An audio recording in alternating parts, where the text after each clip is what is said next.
Well, it's the final frontier, if you like, the final game of the series. A chance for Sri Lanka to finish the tour on a high, perhaps as they did in Australia.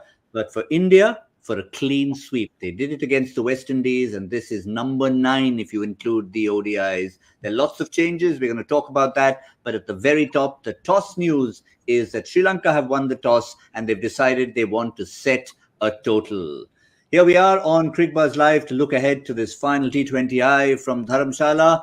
We are in the studio. We're in the company of Dinesh Karthik and Zaheer Khan. And let me quickly welcome them and get their first reactions to, of course, the toss and the team changes. Good evening, gentlemen. DK, let me come to you first. Rohit was most happy to be bowling first, but Sri Lanka, in a sense, wanted to change the script a bit, set a total, see how it goes. I was pretty shocked, to be honest, that they're batting first, because they saw that this is the kind of ground where everybody backs themselves to chase down totals, because, fast outfield, high altitude ground, ball travels. But Sri Lanka, being Sri Lanka, have backed their batting because I think they feel bowling is their strongest suit. We all saw how good they can be, especially in the last 4 overs of the batting and the first 4 overs of their bowling. They were on the money. So I think he's backing that to stay a little longer. And it's not such a bad thing, since we know that obviously they're lacking a little bit in the bowling department. So if they can get a big score, then obviously they can put India under pressure. Yes, we will come to the changes very shortly, Zaheer. But your first reaction to that, because, Sri Lanka obviously have looked at it. Dasun Sanaka said good pitch. But if you look at 24 hours ago, they also set a decent total, but it wasn't enough. Exactly. I think the kind of approach they had with their batting first, and putting on those runs gave them that comfort. Today's decision basically shows that they are more comfortable batting first. They felt that the pressure was lesser on them setting a total rather than chasing down a total. You've seen that in the first T20I when they bowled first and couldn't really control things. After that the effect of that was seen on their batting as well. They at least want to rule that out. They want to approach the game in a simple manner. Whatever has worked for them, they want to continue with that. Hence, batting first is the option. In spite of how they've gone about defending the total. They were not there defending total, but they're not looking at it in that fashion. In terms of condition, they're not relating that to the conditions. They're just saying that, okay, batting first is something which is going to suit us, and we're going to continue with that.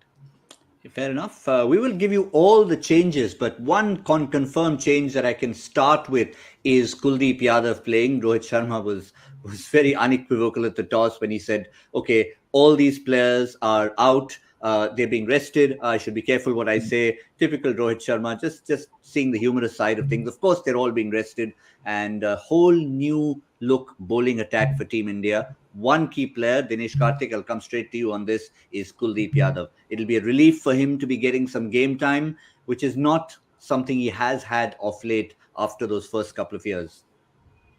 Yeah, I think post the 2019 World Cup, it's been a hard a couple of years for him. As you could see, he's only played 6 games, and that's not enough sample size. And also, in many ways, he was dropped for KKR as well. Didn't play many games, so that has had an after effect on part of Team India as well. And you can see how well he was doing in the first couple of years in his career, 2017 and 2018, picking up around 33 wickets, which is very good in T20, obviously. And the economy also, being below 6 is fabulous. But you could see how the economy has slowly crept up, which shows that people have obviously gotten used to the pace. They've been fearless in trying to hit him for boundaries. So now it's another great opportunity. When he came to Dubai last time for the IPL, he injured his knee and he had to have a major surgery. And obviously he's gotten better. He's ready to play cricket. He bowled well in the solitary ODI that he played recently. But I think this is a great opportunity for him. Yeah, Zaheer, as DK said, sample size may not be enough to judge players' performance. But whatever you look at it, forget the actual number of wickets taken. India played 40 plus matches in that period. He didn't get enough game time. So, you have to look back at his performances in 2017, 2018. And it's about getting the confidence back. I mean, more than the skills, it's the mental aspect of it. There are a couple of things, and then when you look at it, just in isolation, if you see, you'll see that the numbers are not that too bad for him to be missing out games. But sometimes what happens, when you're looking at the playing combination, someone else is doing better, or someone else is getting that edge because of added skill set. If someone is adding with the bat as well, you are going in that direction. That was the scenario, in the last couple of years. Those were the answers which Indian team was also looking at. In that whole process, what happened, also the dip in form, the economy rate, which DK was rightly pointing out, was going higher, and the wickets was not equivalent of that. So if you see, look at the numbers of Kuldeep, just say 3 years back, the 9 odd games and 21 wickets. Now that ratio of matches to wickets is huge. So if you're having that kind of impact, and everyone is used to seeing Kuldeep taking that many wickets, you kind of look at it like, if he's playing, he's supposed to do that kind of a job. And then when the wickets were not equivalent of how many numbers or number of games you are playing, and the economy is going up, the impact in terms of assessment is felt larger, as was the case, I think, with Kuldeep. So it was nothing to do with a dip in form to a greater degree. Some fitness issues, some confidence issues were there, and some team combination issues were also there, which was not favoring Kuldeep, I felt.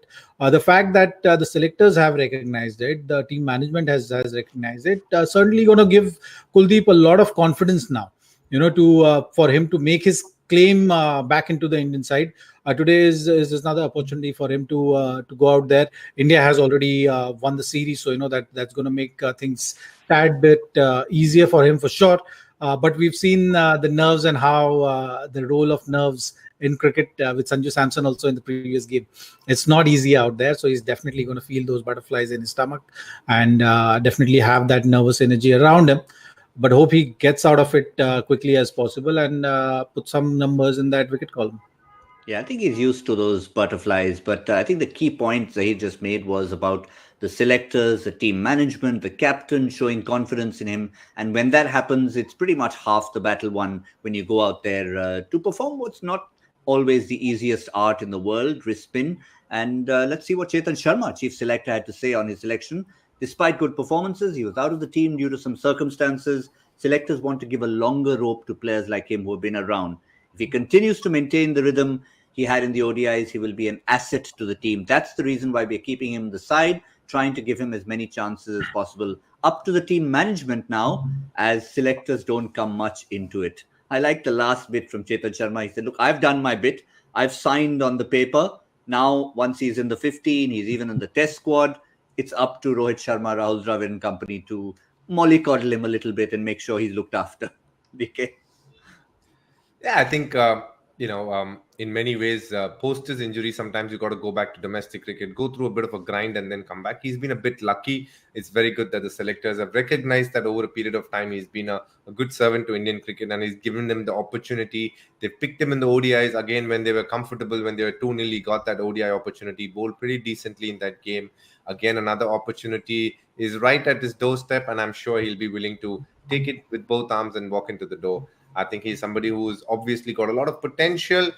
It's good that the selectors recognize, and as Chetan Sharma says, he's done his best, which is to pick him in the team. Now it's up to the coach and the captain to, take him as deep as they can in these not troubled in these waters for the moment, because in India right now, obviously you will say that in terms of wrist spinners, there is Chahal, and I think at this point of time, Bishnoi is, right behind him.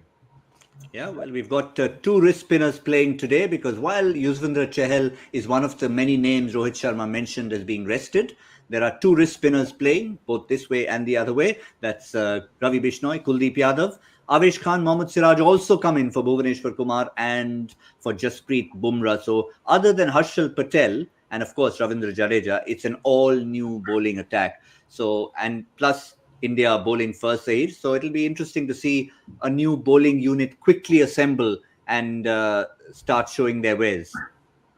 Absolutely. I think, when you have so many changes in your bowling lineup, it's good to bowl first, I feel. You can move on with the game, have the understanding, and not the pressure of defending a total. That really adds to that added pressure in terms of execution, what you want to do.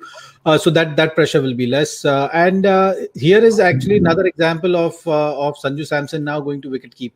There was a wicket keeper sign next to his name. Advantage of playing two keepers in playing 11.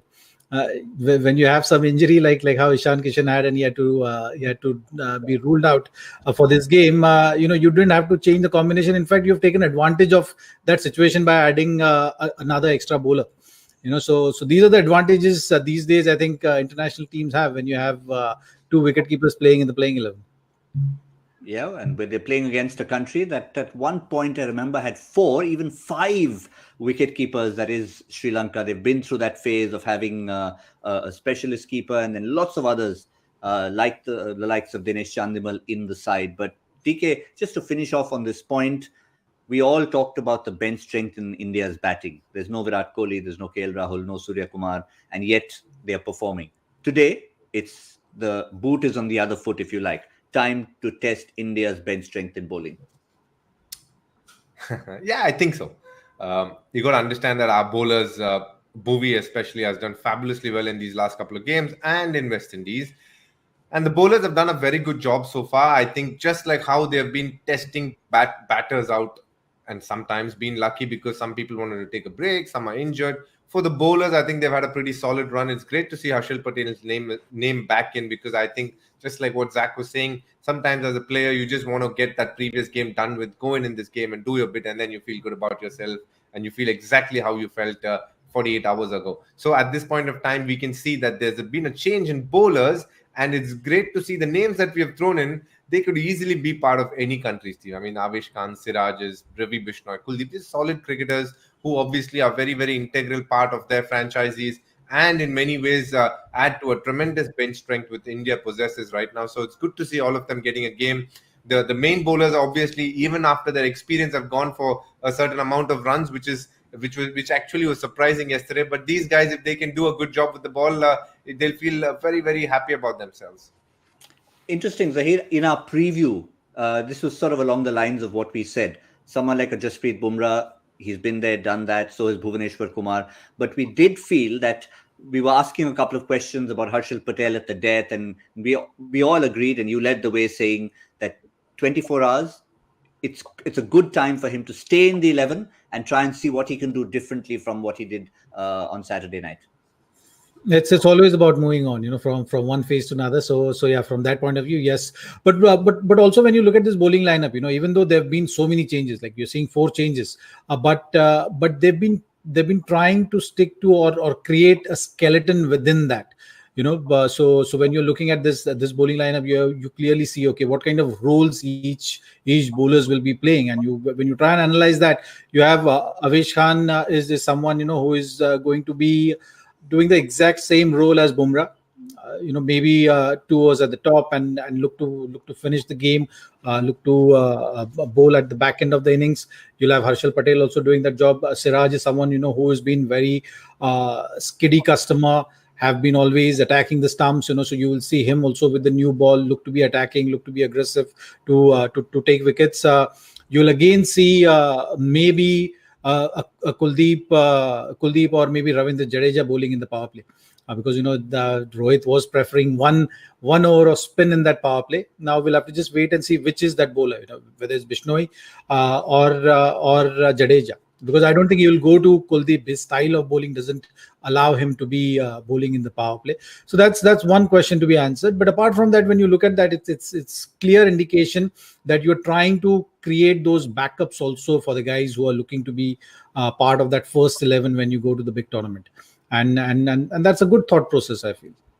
And also, if you do see that 11, that's a pretty thin batting lineup. Sri Lanka should fancy themselves to obviously try and win this game of cricket. I think they've traveled a long way from Australia. They've played well one game. They've not played so well in the first game. But if you do look at the batting, there is, very little experience there. There's Venkatesh Iyer, who's hardly played a few games. There is Sanju Samson, who hasn't played much. Deepak Hooda is probably playing his second game or third game now. So that's about 3 of the top 6 batters who have hardly played any cricket for the country. And the batting ends with number 6. Harshal Patel walks in at number 7. So, if Sri Lanka doesn't manage to win this game today, then they'd be pretty disappointed, because it's about as inexperienced an Indian team that they can play.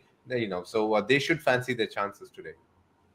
But DK, what they do have, just a few days ago, we were talking about, let's see how Rohit Sharma will handle his 5 bowlers. That's all he had. Today he's got 8.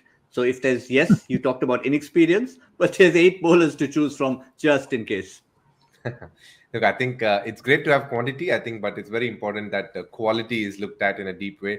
We have 6 solid bowlers here, obviously, with Venkatesh Iyer and Deepak Hooda obviously becoming the next 2 bowlers. I do get the feeling that they wouldn't have to bowl too much in this game, considering there are 6 quality bowlers to choose from, and one of them are going to be under bowled for sure. So I completely understand where you're coming from. There is a lot of options, but I do think it'll revolve a lot around the top 6 bowlers in this team right now. Yeah. So will Sri Lanka pick up on this opportunity? How are they viewing this? What have they done with their 11? We were, again, in our preview, not expecting to see too much of change, but we've just seen a little bit of tweaking here and there. We can see Jeffrey Van der Sey, they want a little bit of wrist spin to come back in, and Janit Lianage also makes his way back into the side. So they've been rotating their players. So, but essentially, Nissanka, Asalanka, Gunatilaka, top 3 in front, batting first. Zaheer, that will be the real strength they'll want to capitalize on. Absolutely, I think that's something which they'll want to continue with. Nissanka looking to play that longish innings, looking to play that anchor role, and you have later on Shanaka and Chamika Karunaratne to add that power. So important thing from Sri Lanka's point of view is to lay that foundation well.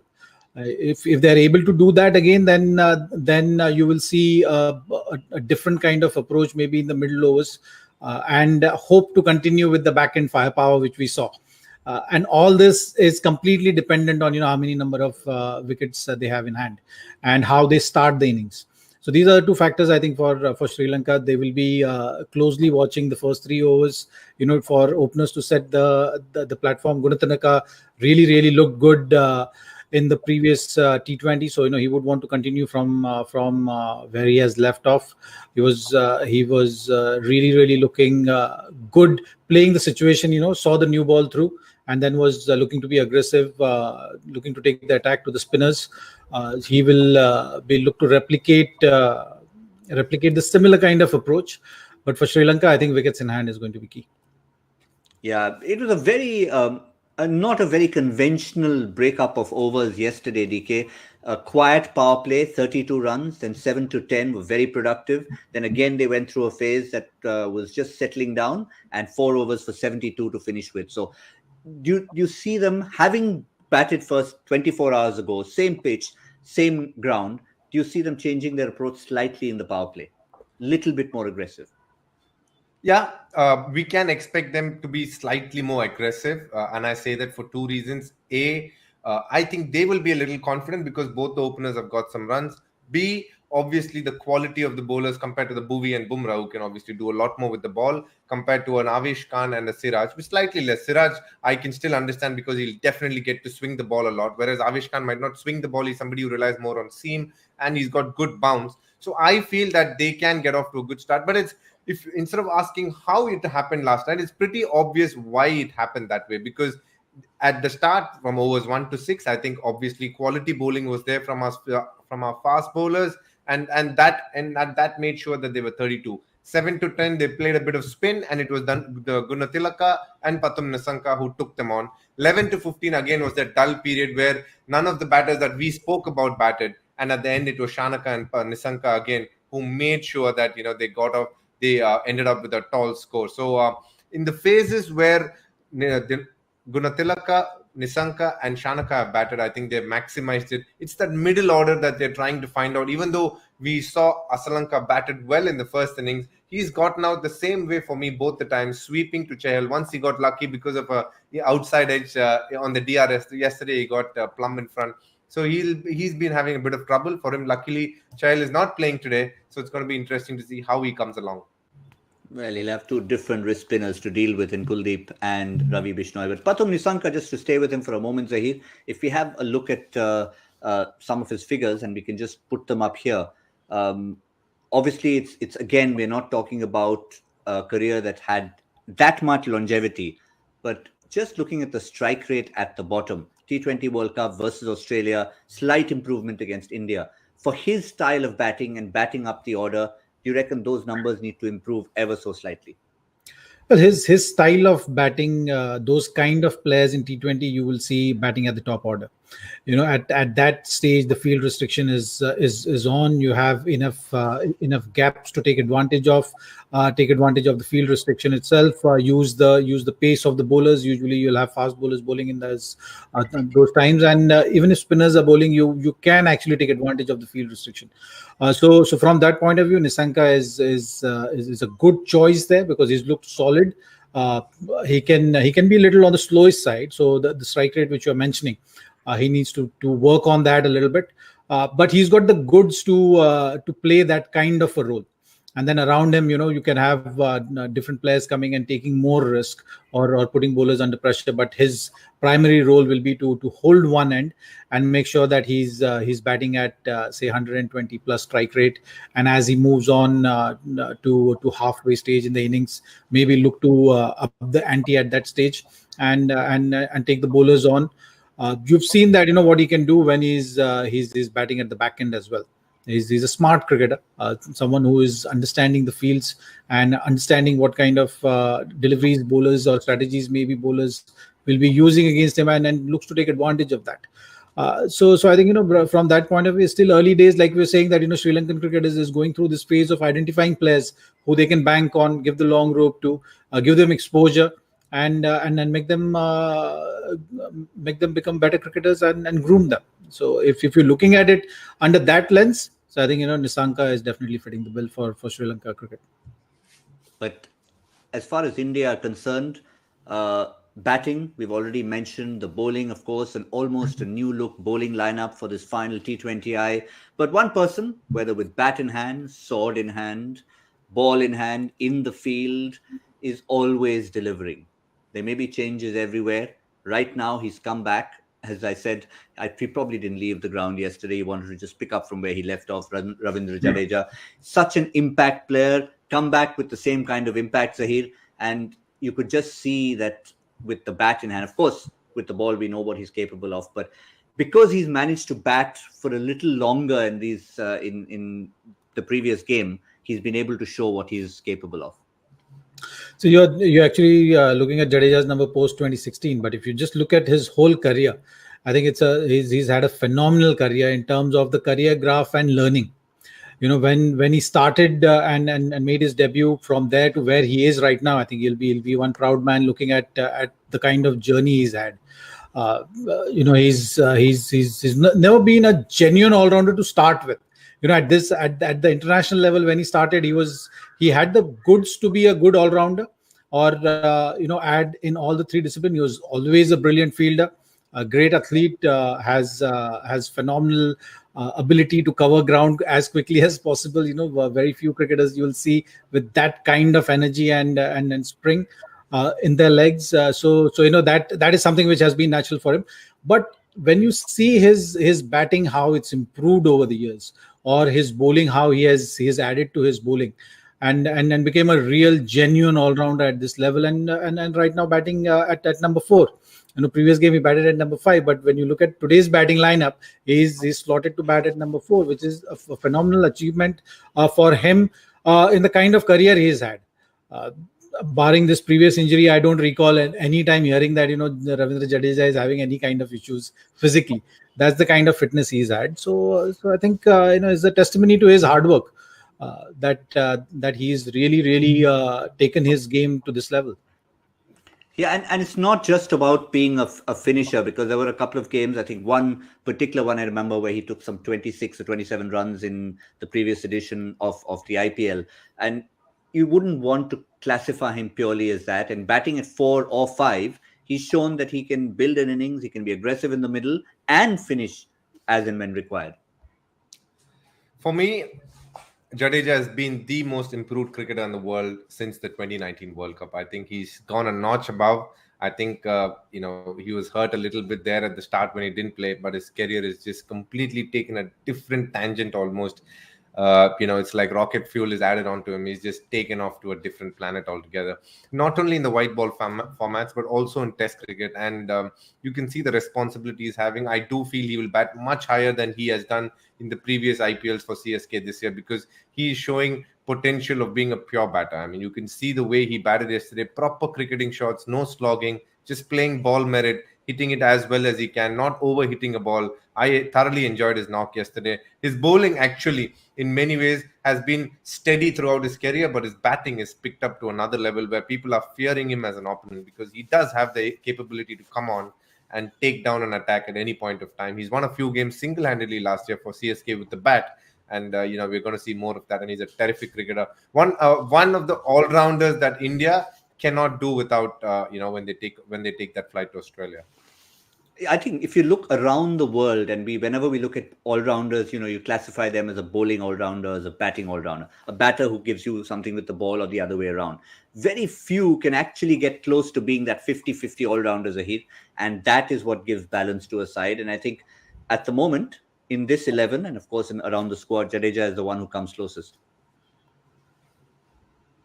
There's no doubt about that. And also, the fact that what DK was also mentioning is his batting since 2019 has improved to the level where the team management also have got enough faith and confidence right now to put that responsibility on him. And it's also, when someone is working so hard and has the confidence, and when you get those kind of opportunities, there is another room opens up, I feel. So for Ravindra Jadeja right now, this opportunity also is going to help him push those boundaries further. So he has adapted to the game at number 6-7 position beautifully. But now when you're putting more responsibility on him, there is more room for improvement, which he's going to see and work towards, which is going to be great, I think, for himself individually and for the team as well going forward. Yes. J for Jadeja, J for joy. This is the time when we have our own all-rounder with a wide variety of questions that he throws at all of you. And of course, we try and get and first attempt at it. And let's see what Joy has for us today. Final T20 International from Dharamshala. It's usually something relevant, something connected to something happening around the world. Let's see what is on the cards today. In ODI cricket, Aiden Markram was the last to achieve this feat. Irfan Pathan, the last Indian to do so. Identify the feat. I'm not going to give any hints because I know everybody wants to try and connect an Aiden Markram to an Irfan Pathan who appear not to have any connection with each other. But let's see if you can figure that out for yourselves. Hashtag Cricbuzz Live, get the answers back to us. Meanwhile, hashtag prediction time. When we went, as I'll remind you, when we went very low, the scores went high. When we went high, the scores went low. Are we going somewhere in between, gentlemen? Are we settling on somewhere in that 160-ish range? DK, you go first. You in a way asked GB anyways. Go for it, DK. I'm going to go 172. All right, 172. Yeah. All right. I'm going 165. I'm going 165. Oh, that's kind of where I wanted to settle, but I'll go a little lower than that, just a little lower, not too much lower. 158. 158. Yes, I know they had a fabulous time yesterday with the 183, but just like Sri Lanka have learnt their lessons, so will the Indian bowlers. New look, hungry bowlers coming, two wrist spinners in the attack, and Ravindra Jadeja. Watch out, Sri Lanka. You're not going to get to 160. Oops, that sounded too mean. Anyway, that's the kind of scores we have between the three of us. We promise you we'll be back. 10th over Cricbuzz Combox. For now, from all three of us, that's all we have on Cricbuzz Live.